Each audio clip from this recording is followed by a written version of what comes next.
حسام حسن النهارده مع سموحة بيجيب جونين، يا ألف مليون مرحب. يا أخيرا المكنة طلعت قماش، والله فرحت لك. أقسم بالله أنا فرحت لك. لا أنا فرحت لك، مش فرحت إن أنت جبت يعني مثلا إيه اللي هو بقى أنت مشيت من النادي الأهلي فطبعا بقى أنت هتكسر الدنيا وأنا هو لا لا لا لا لا لا لا لا. باشا بص العب وخد راحتك وبص إن شاء الله تكون تجيب 100 جون. أنت يا باشا أنت زي الفل. أنت يا باشا سموحة لايقة عليك، أنت وسموحة لايقين على بعض، لكن أنت مش لايق على النادي الأهلي. والله زي ما بُص، بُص يا كابتن حسام، النادي الأهلي تقيل عليك، كبير عليك، سوري أنا آسف، بس والله زي ما باقول لك مش أنت بس، في لعيبة كتير جات الأهلي والنادي الأهلي كبير عليها، أنت الأهلي والزمالك في كده، في لعيبة التيشيرت بيبقى تقيل عليهم، بيهيبوا الموضوع. أنت كنت عند الأهلي أنت حرفيًا مش عارف شوف الجون ده كله أنا حاسس إن أنت كنت بتنزل مش شايفه. أنت النهارده ما شاء الله هم 2 جبتهم، يا ما شاء الله، يا ما شاء الله، واحدة بالهيد وواحدة بالرجل، الاتنين شغالين. أنت عند الأهلي الحواس كلها مش شغالة، الدماغ، الراس، الجسم كله ما كانش شغال. ده مش عيب في النادي الأهلي، ومع ذلك كان بييجي لك فرص وانفرادات، انفرادات أنت والجون مش عارف تحطها بتشوط في إيد الجون. أنت النهارده بعيد عن الجون شُطّها جات جون، برضه معاك مدافع والجون واقف وحطيتها بالهيد. يبقى ده كلام إيه يا باشا؟ أنت مرتاح في الحتّة دي، مرتاح في النادي ده، يبقى أنت خلّيك، بل بالعكس إحنا كده إحنا المفروض إن النادي الأهلي يقول النهارده شابوه. أنت يا باشا إحنا نقطع لك الإعارة، سموحة تاخده خالص. خُد يا باشا إحنا جايبينه بكام؟ ب30 رجّع لي يا باشا أنا رجّع لي 25 أنا موافق على 25. أنا الكام شهر دول أخسر فيهم 5. خلصت يا باشا، مش أنت هدّاف والّا أقول لك أنت هدّاف؟ يا عم بكل جون هات لي يا عم 200,000، 100,000. شكرًا يا عم.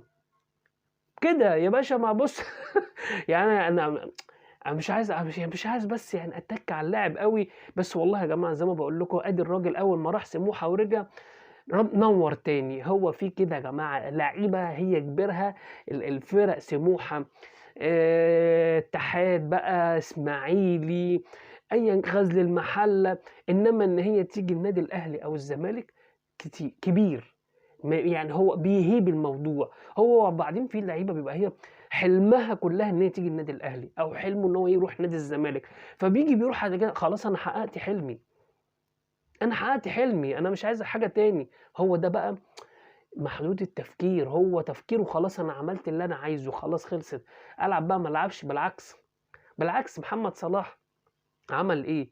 كان في المقاولين ما وقّفش حلمه يا باشا في المقاولين، لتشيلسي بازل الأول، بعد كده تشيلسي، بعد كده إيطاليا، راح روما، راح لَف، فيورنتينا، راح فين وراح فين وفي الآخر وصل للي هو كان عايزه، ليفربول. وهل كده وقف؟ لأ، ده بيدّي وشغّال، عمّال يا باشا يكسّر الأرقام ما شاء الله، الله أكبر. هو ده اختلاف الفرق، اختلاف التفكير.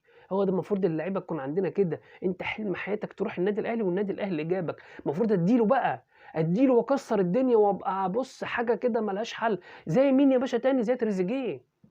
تريزيجيه ما شاء الله الله أكبر عليه، في حتّة تانية خالص. المفروض اللعيبة تبقى كده، إنّما تيجي النادي الأهلي خلاص أنا شكرًا أنا مش أنا قاعد على الدكة، لو عوزتني هابقى أنزل أجيب لك جون. أو لو نعست لي هانزل كده إيه، أفرِس الناس اللي قاعدة بتتفرّج قدّام الشاشات ديّة. وبعد كده طب خلاص يا عم اطلع عَرَا 6 شهور، يروح يكسّر الدنيا. تعالَ أقول لك على حاجة، تعالَ لاعب دلوقتي سموحة، هتلاقي حسام حسن جاب فيك 3 أجوان.